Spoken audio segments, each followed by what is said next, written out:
Hey there, and welcome to the Dynamics Hot Dish Podcast, serving up stories and knowledge on Dynamics 365 and the Power Platform. This is what's hot in Dynamics. You're now joining your hosts, Ashley Steiner and Merlin Schweiger. Thanks everyone for coming back and joining us. Merlin and I will talk a little bit on our next podcast about what we've been doing these last few months and catch everyone up. But today we are excited to be joined by a guest, Liz Hallen, who is the Vice President at Dynamics User Group. Welcome, Liz. Thank you. Thank you so much, Ashley and Merlin, for having me on your podcast. I know you guys had a little bit of a hiatus over the summer, so I am honored to be your first guest on the way back. Yeah, we're so excited to have you. I know we've been talking, we had Molly on, I think about a year ago, maybe a little longer than that. And we love the partnership that we have with Dynamics User Group. And we're so excited that we were able to get you on the show as well. So tell us more about you, Liz. I know you and I were coworkers, so we know each other maybe a little bit better. But would love to hear about you and your background and how you got where you are today. Sure. Thank you very much. Yes, we were former coworkers. I've held a lot of different roles in my career over the years. But I have always stayed with the Microsoft Dynamics space. I've been in this community 22 plus years already. So it's been a really long time, but I have spent a good portion of my time, probably the last 19 years, honestly, really focused on community and the end users and the partners and everybody in this whole ecosystem. I started my career at Microsoft, actually, and helped to launch that online community way back in the day, as well as support the MVP program, which I know both of you are very familiar with. And then I went to work for a community organization that really supported user groups and that was independent from Microsoft, and really got to know a lot of really amazing people in that space. And then over the last 2 years, I have been with Dynamics User Group, and just really excited to be here and wearing lots of different hats as kind of a newer organization that we are. I feel like, I don't know, I didn't know you then, but I ran into you like years ago, one of those events. And I feel, you're like one of those faces that I've just like always seen at all of the conferences, at all of the things, all of the time. But 20 years, man, that's a long time to be in any community, really. I know. I'm kind of a lifer. Lifer. You guys have been in this space a long time as well, though, right? That's true. Yeah, it's been 12 years, over almost 13 years for me. Okay. I think the last time I did the math, I'm sitting at about 17. Okay, so you're not too far behind me. You're not too far behind me. You know, and I've never really worked on I shouldn't say never. I did a little bit of product work when Ashley and I actually worked together. One of my first stints, it was kind of a funny story, but I had started at that company, and their first task for me was to implement Dynamics CRM. Never touched the product in my life. So if anything, the only product I really know from the Dynamics space and Power Platform space would probably be the old CRM system, but it's been a very long time. So I can still understand the concepts and I get the software and the technology, but I'm hoping you don't ask me any product questions today, because I probably won't be able to answer that for you. You know, Liz, that's funny. I didn't know, because obviously I eventually became the admin at that, the company that we worked together, Dynamic Communities. I don't know if we're avoiding the name, but but I eventually became the admin. I had no idea that you were the one who kind of brought it in and implemented it. I was the first admin, Ashley. Wow, that's awesome. I had big shoes to fill. I had no idea. Yes, awesome. I was admin number 1. I don't even remember the name of the system we transitioned off of, but it was super archaic, and I'm glad that I could bring us into the 21st century. But I just went down a different path. I ended up working more with our partners and our sponsors, and working on our events and really helping the community and being more of a connection point for folks. offering platforms and tools and things that allowed people to find each other and get education and networking and things like that. I was going to say, you're probably really well known in the partner community just because I know that you worked, excuse me, a lot on the sponsorships and things like that. And so that's obviously probably helped you transition into this role, having those relationships and knowing the community. Yes, exactly. Yeah, and I know that your audience definitely is those end user customers, and so certainly I'm not ignoring them by any means. This is all one big community, and we are all here to support each other. So absolutely, and I think that's the important thing is when I mentor people like coming into the space, and the first thing that they're always shocked by is how like welcoming people are and how much everybody wants everyone to succeed. So even as a partner, you still want everyone to succeed, whether they're your customer or not. And that's where companies like Dynamics User Group really come into play, where it brings everyone together. So tell us more about Doug and how it came to be and what drew you in. Yes, so Dynamics User Group, although we have a bit of a newer name in this space, has actually been around since 1995, so longer than any of us have worked in this space. Wow.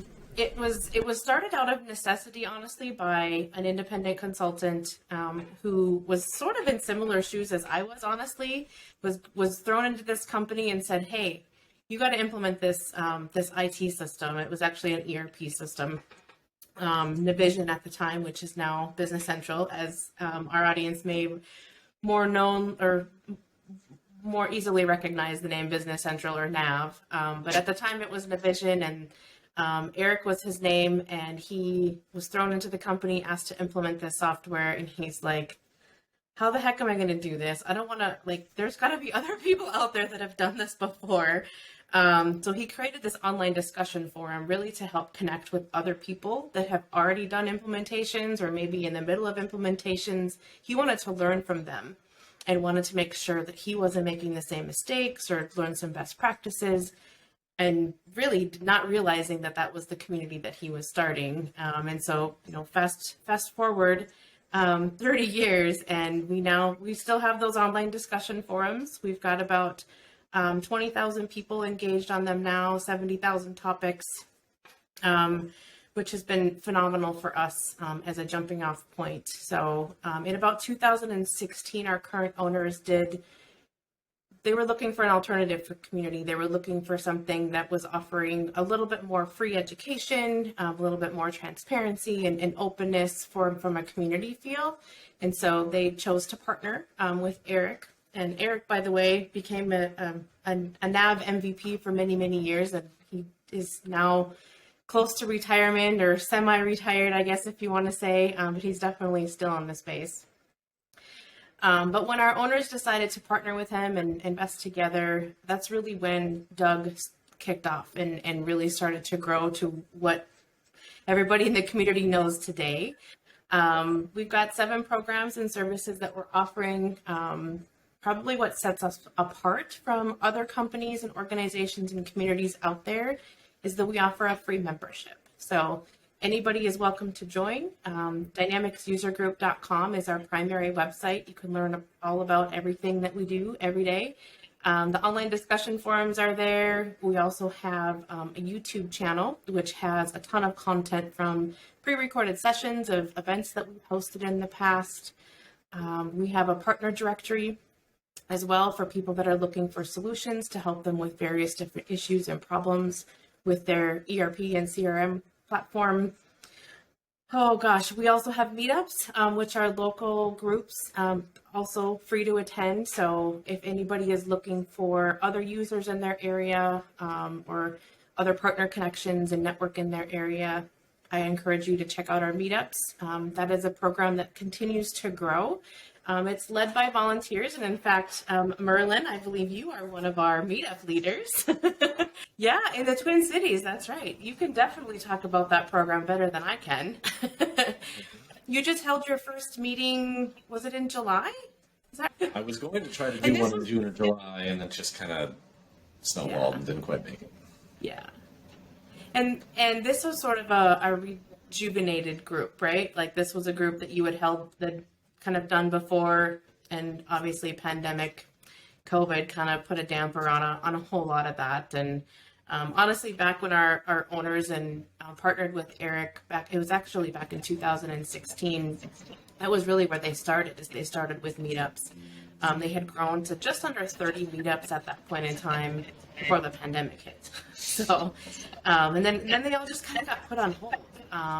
But we are definitely seeing a resurgence of those coming back this year. Yeah, the Wisconsin one is actually coming back this month. We have our first meeting on the 28th. So I saw that just the other day as well. That's right, Ashley. yeah, so it's exciting. We're doing virtual just for now to kind of see who's here and like still wanting to get involved, and then we're hoping to move to an in-person and kind of rotating it around the state, because we have kind of 3 metropolitan areas that could bring in people. So, And I think that's how a lot of our meetups are starting up again. Ashley is kind of doing a virtual meeting first, just to kind of gauge that interest, right? Like how many people are out there, how many, how often do you want to meet? Where do you want to meet? Who's got some good suggestions on topics? And so that's definitely exactly where everybody's at with the meetup situation right now. I have to say, I was also really shocked at how much Doug is offering as for like help. You know what I mean? Good. Denise, first of all, is awesome. So shout out Love to Denise, her. a coworker of yours. Denise She Johnson on our team as our program and event manager, and we love her very much. Yes. yeah, she's awesome, because somebody had reached out to her. It wasn't even me. Like somebody else in Wisconsin reached out to Denise and was like, I want to start a meetup. And so she's like, hey, I know this Ashley person. Maybe you guys should talk. And then, she's just there. I know you guys have live coming up, and she still took the time and is dedicating the time to helping us start a meetup at the same time. I mean, I just don't know how she does it all. But just what you guys provide as far as, helping to find people, the meetup, covering the cost of the meetup, because that was something that we found a partner in Wisconsin to cover for us during the pandemic times. So it was really nice to be able to rely on Doug for that. You know what I mean? To like allow the partner freedom to maybe sponsor something else, that kind of thing. And then also, providing help with like locations and things like that. I was blown away by how much Doug was willing to do and how much to offer. Good. That is really nice to hear, actually. Thank you. Thank you for that. Yeah, I mean, we're definitely here. We're trying. We are doing our best to support the community in the ways that make the most sense. We don't want to, micromanage the meetups. That's not what we're about, but we're here to help if and when you need it. We understand that you guys are volunteers as meetup leaders, and we just want to be able to support you in the best ways that we can. So yeah, help with venues and logistics and ordering food and funding, and we help with the marketing, the promotion as well. So yeah, that is one of our fastest growing programs, I would say, at this point in time, now that people are feeling a little bit more comfortable meeting in person and kicking those meetups off virtually again. And did you find that was just as successful, Merlin? I mean, attendance was a little light. Sure. And it was... The first one's going to be, though, right? Like, you kind of expect that. That was kind of what I was expecting, light attendance, and it was like Microsoft and partners mostly. I think there were 4 customers in the room, and so then it was this little bit of like, all the partners are kind of like looking around like, okay, who am I actually talking to here? It's like, it's just those 4 up there. Just talk to them. Here's what I learned about community a long time ago, though, just being in this space for a long time, is when you start something new, like we have started at Doug, right? Like we're kind of the new kids on the block, if you will. What we find, and what I have found with all communities, is that I see the partners first. Partners come first, and I understand that, right? Like I mean, you guys both work. Well, Ashley, you're independent now, right? And Merlin, you just started a new position at a partner organization. So I understand that partners come first, and I really feel like you as partners come first to ensure that it's a safe space and ensure that it's a good space, and your end users are going to get quality content and safe networking spaces too. And so we definitely saw that with Doug as well. I know our first live event, which was held last November in Anaheim, California, we had a big chunk of partners, and I expected that. I think everybody kind of expected that. But we've seen such a shift since last November. That first event, we had 75% partners and 25% users. Our event coming up, when this episode airs, it'll be a week from that day. September 14th is our first day of DynamicsCon Live, the second edition in San Antonio, Texas, and we have seen a huge growth in the number of end users. We're up to 43% end users that are going to be That's awesome. at the live event. Yeah, so just in those, I don't know how many months is that, I guess even like 10 months. Just such a huge growth. And we saw that with the virtual event as well. Our virtual event grew from like 32% to 49% end users within a 6-month period. So that's awesome. It's So changing. definitely want to talk about the events and kind of what's coming. But I want to hit on a key point there with the partners. And what I've really appreciated about Doug is that, sorry, and can I call it Doug or should I call it Dynamics User Please, Group? no, I know we that call it Doug, is just, I love that it's Doug. I think it's just like your friend Doug. Little Doug. Hey, we have a little Doug. friend Doug coming to San Antonio. Did you see him? I didn't. He's so cute. I'll have to see if I can Merlin, find you're you going to take a picture and share it. Yeah, that's awesome.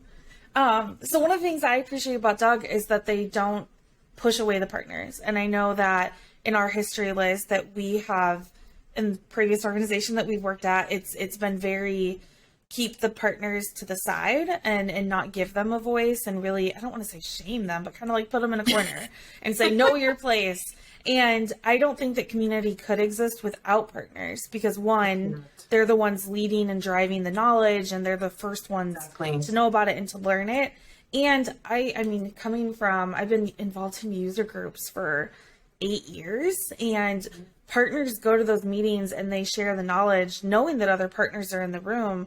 Everybody learns, because if only one partner knows everything, then the space in the community is not growing. And I know that my experience is that partners don't mind speaking to other partners because everyone needs to have the knowledge, right? They're not going to share trade secrets and things like that, but they, we want everybody in the community to grow, whether or not they're another partner. So that was one of the things that I really liked about Doug when I first started diving. Actually, I heard about it because Molly joined the company and I emailed her immediately and was like, how can I get involved? Because, Molly and I go way back as well. And, and that was one of the things that I really liked was that partners had a place in the group and that they weren't put in the corner. Sure. Well, and I mean, honestly, in addition to the education, right? I mean, obviously, all of the majority of the knowledge, not all of it, because there are some definitely some customers out there that have their own in-house knowledge. But you're absolutely right. From the most part, the partners do have that knowledge, so they need to be a part of this community. In addition to the knowledge, though, from a Doug perspective, because we have the free membership, because we allow people to come to our meetups for free, and we have all of these great free resources. Frankly, we need those partners to help fund our full-time employees and the products and the platforms and things that we're offering to folks. So we need that, absolutely, 100%. So we're very, very much welcoming to all the partners. Obviously, within reason, everybody's got to play nice in the sandbox, but so far that has been very good. So. Yeah. So let's talk about events. Sorry, I kind of segued us a little bit, but would love to hear about. So San Antonio's coming up. Great, big improvement big increase, I should say, in user attendance. Tell us more about what people can expect coming up next week. Yeah, I can't believe that it's here already. It's gone so fast, which they always do. They always seem to go so fast. But yeah.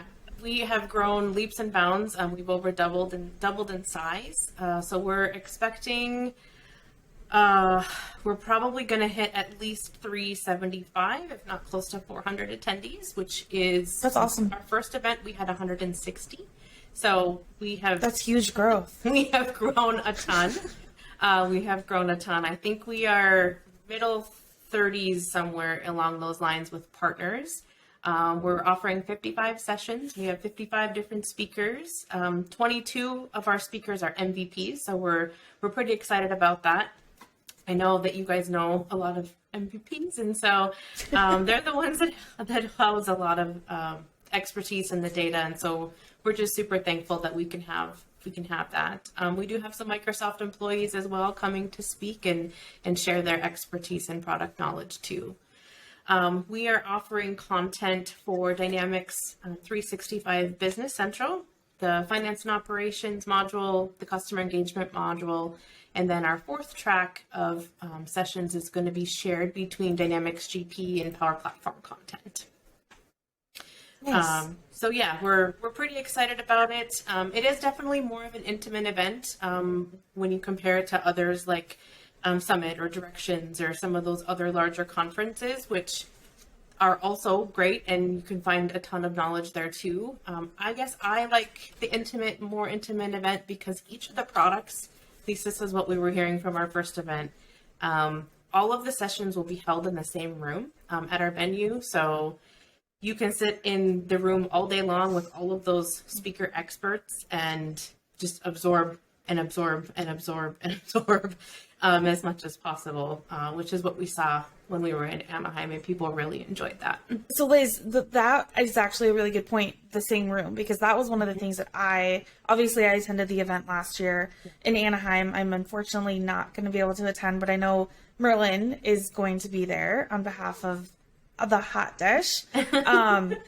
And so, but that was one of the things that I really liked was that we were, we had a CE room and we all sat together and there was a group of us, 30, 40 people, and you kind of got to know each other by the end of the day on a very intimate level, right? You got to know what people did, their roles, what their concerns were, questions. Oh, this person knows this. Let's bring, even though they're not speaking, hey, they know this. Go talk to them. And I actually really enjoyed that experience because you weren't just rushing off to like make a session and then, oh, there's all these new people that I've never seen before here. And I have to say, I really enjoyed that part probably the most. I mean, the content was great, but just the interactions that I had with the people in the same group was awesome. I mean, Marlon, I don't know if you felt the same. Yeah, no, I think what I appreciated most about the event in Anaheim was that it felt more like a family of people who were all learning about the same things. Like I felt like I got to interact with and know the people there a little bit better. To your point, again, the larger conferences have more content, but then you're always like, okay, I got to check the schedule. Like, which room am I going to now? Where is that room? Like, oh, I got to go up 2 levels and down 6 hallways. And then I'm like, now I got to go back to the other space. And then it's like, that one's too far. I'm just going to skip that session because I don't want to walk all the way there. Or I've started a conversation with somebody in the hallway or whatever. And like, I felt like the Anaheim event, it felt more manageable and more comfortable. And yeah, I really appreciate that about it. It had a really nice, close-knit community feel, right? Yes. Yeah. Yes. Loved it, to be I honest. think that we'll have the same. It'll be a little bit bigger this year, obviously, and obviously we have plans of continuing to grow the event, and we want to get bigger and expand, but still try to keep that intimate, close-knitness if we possibly can. I'm excited. Sorry if you have more to say, but I'm excited about what's coming next year. An email went out recently from Doug, kind of sharing their future event plans. We do have some really great plans for next year. So we did send it out early because we really want to help people get, I know we're coming in pretty close here to Q4 of the year, and that's when a lot of companies do their budgeting for the next calendar year. So really getting it on people's radars is what our goal was with that announcement. Doug, at this point in time, is planning on, in addition to the meetups and all the stuff that we do all year round, we are planning on hosting a virtual event in March, March 15th. We're just going to do a one-day event this time. And then we're going to do a second virtual event. At least that's the plan at this point, sometime in the fall next year as well. Awesome. Not exactly sure what that event will look like in the fall. It's really honestly going to depend on what happens in March. We're very much fluid, and we turn on a dime if we need to, depending on what the community is telling us that they need and that they want. So right now, just kind of penciled in for September. We are planning on also doing a live event next year in 2023 too. But again, listening to the community, we heard them say there's too many events in the fall. You're making it really hard for us because there are so many great ones, and we don't want to choose. And so we are actually moving DynamicsCon Live to the spring. And we will be hosting in May next year, May 22nd to the 25th, and we are going to Scottsdale, Arizona. So, super. I have to say, Liz, I was that person that was like, there's too many events in the fall. I can't, justifying taking the time off work, and they were all back to back. And so when I saw and heard that it was in May, I was like, cool, booking my flight now. Like, that is an easy decision. Good. Like it's so much just easier, like, to just, because it falls into different quarters. And and Scottsdale, who doesn't want to be in Scottsdale in May, especially if you're coming out of the long winter in the Midwest like we all are. Yep, exactly. That sounds amazing. Exactly. Good. I'm glad that you thought that was a good move. We surveyed the community. September actually was their number one pick, and so that's why we had live in September this year. But it just was like, it's really hard on our speakers. It's hard on our sponsors and our partners, and also for the end users. Like you said, being out of the office that long is hard. And so the number 2 pick was May, and so that's why we just decided to make a stake, and we're going to try May. I'm thrilled. I know you did it just for me because I was like, please move it to the spring. But I'm pretty excited because we were listening, right? Like, it wasn't just because Ashley said. I promise it wasn't. Your voice. I know. I'm totally joking, but I appreciate that, and that's one thing that I've noticed from Doug is that you are listening to the community and not just saying, "Hey, we want to do things for the user," and that kind of thing. You're truly listening, and the ability to pivot the way that you guys can. Is pretty unique in the space. So I appreciate. I felt heard when I saw that it was in May. I was like, oh, like I took the survey and they listened. Now, I know you were listening even if you didn't move it, but it's just one of those things where you feel like you're part of the community and can help make good decisions for everybody. Well, thank you for giving us your feedback. Because we can't do what we do unless we hear from the community, right? We don't know if it's a good job or a bad job, or if we're doing something we shouldn't be doing, or if there's something that we're missing. Like, we're always here to listen and pivot as we can. That's one of the advantages of being a smaller organization is we can make those adjustments and those changes quickly. Well, I'm very happy that you guys are on the Doug train. We appreciate everything that you guys have both done, not only from the Hot Dish perspective, but also from your own side professional gigs too. You guys have provided some really great support for us in other ways. So thank you. Yeah, honestly, just thank you guys for existing and making it easy to be a part of the community. The only other question I have, Liz, before we get to like our favorite question that we ask all of our guests, I'm not sure if we prepped you for it, so we're probably gonna put you on the spot for that. The last question I have is just kind of how you guys pick sessions. Are you guys still planning on having the virtual be voted on by the community? Because I thought that was genius, and to make it transparent so you could see what people were voting for. Thank you so much for asking that, because I did want to bring that up when we were talking about the events. We are planning on doing the session submissions and community voting with our virtual event like we have in the past. You're absolutely right. That is something that has really served us well. And it really, again, is a way for us to be able to listen to the community in a way that makes sense for everybody. So bubbling up those top voted sessions, those are the sessions that you're going to see on the final agenda. It's going to be harder for the March event because we're going from a 3-day event to a 1-day event. So we're going to have less time slots. So the voting is going to be really important this time. I am anticipating that the virtual event website with session submissions being open is coming in the next couple of weeks. So probably by the time we get to San Antonio, that'll be up and ready, close anyway. So we'll start accepting submissions, and then voting will start in January for our March event.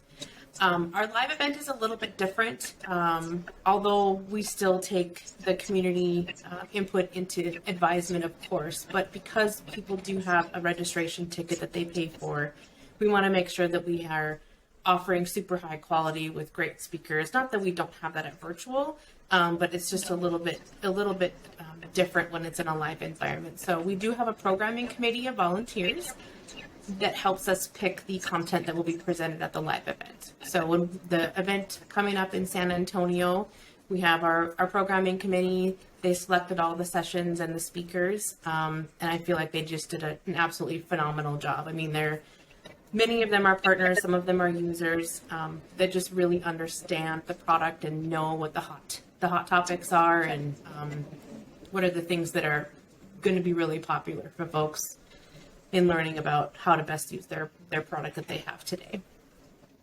So we'll continue to do that for the Arizona event as well. Yeah, I liked that for the Anaheim event, having that experience, because, you know, they kind of had topics in mind, and I know that they had reached out to us at the Hot Dish and said, hey, would you guys be willing to jump in? And they said, here's what the community is looking for and what they need. So it was less about, well, here's what we have to choose from because this is what was submitted, but this is what the community is saying that they need to hear about, and can you fill one of those topics? And I appreciated that transparency of, no, this is what we need for the user. Yeah, and we definitely are, leveraging the submissions we see from the virtual event, the knowledge of our programming committee. I do think just because we are getting larger, and as the event gets larger, we have a lot of people raising their hand, hey, how do I sign up to speak? I do think that we're going to probably open up a form that just kind of collects interests of people that are interested in speaking and kind of what their subject matter expertise is. Really to help, again, with the programming committee, make it as fair and transparent as possible and ensuring that we have great content. Makes sense. Absolutely. Yeah. Anything else, Liz, that you wanted to share about Doug or what's coming up? Oh, gosh. What else do we have coming up? Just a lot of the same. Again, we're very open and transparent to what the community is looking for. If anybody has questions or ideas or thoughts or want to chat, I encourage you to reach out to myself or Molly Fuschel, our president. Denise Johnson is on our team. Anna Wood is on our team. She's our marketing guru, helps us with all of our social stuff. So we have a small and mighty team, but we're here to listen. And so we are looking forward to serving the community for as long as you want us to. Sure. Merlin, do you want to ask Liz our last question? Like we always ask our guests. The secret question you're prepared for. But it shouldn't be a I'm challenge. not prepared. I'm getting nervous. I'm like having hot sweats over here. Hopefully this will be easy. I think this will be easy for you based on where you're located. So the question is very straightforward. What is your favorite hot dish? Oh, I love a hot dish. My favorite is going to be tater tot hot dish. It is a classic. It is a classic, and there are so many variations of creating tater tot hot dish. How do you like yours? Kind of just whatever I have in the fridge. Do you know what I mean? Because you just throw some meat in there, tater tots, cheese. Yeah. If you have, cream of mushroom, or if you have corn, whatever, kind of just throw. I call it like a mixed basket, right? You just throw what you have, and it's got tater tots. So of course it's going to be delicious. Have you tried them with cheesy tots?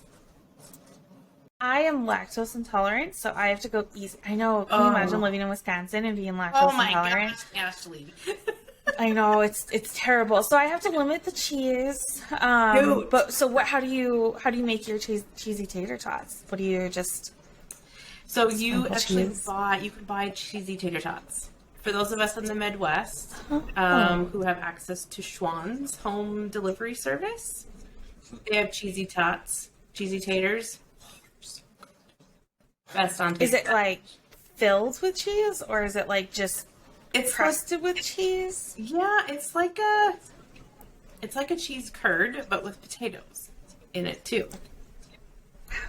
That sounds delicious. They are delicious. I can't believe that you live in Wisconsin and you're lactose intolerant. You poor thing.